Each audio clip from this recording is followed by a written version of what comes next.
Finally, more than 3 decades ago, the first Batman movie laid the groundwork for superhero films to follow. Sophie Kelbley has more on Batman's rise to box office stardom and Indiana University's connection to the franchise.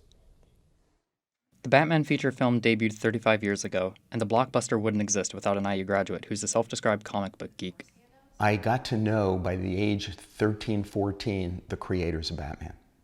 And they told me directly how Batman was created, why Batman was created, what the original vision was. But Uslan says Batman's TV debut in the 1960s was campy and not like the comics. Uslan wanted a more serious take on Batman, so he bought the rights in 1979, but 10 years of barriers stood between him and the release of the feature film. I was shocked to my toes when I was turned down by every single studio in Hollywood. They told me I was crazy, that it was the worst idea they ever heard. Ultimately, the film broke multiple box office records, and Uslan says recent superhero films owe it a lot. He credits director Tim Burton's focus on the human aspect of Batman and says that choice still shapes movies today.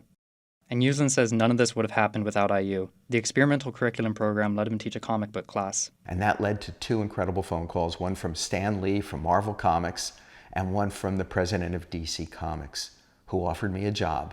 Uslan pays it back by teaching courses at the media school yearly and by donating comics and memorabilia to the Lilly Library. IU Cinema will screen the 1989 film August 30th and hold a Q&A with Uslan after. For Indiana News Desk, I'm Sophie Kelbley. Wow, cool stuff. Yeah. Now, do you have a favorite Batman actor? Oof, I'm partial to Christian Bale. Oh. I love him in Dark Knight. It's amazing.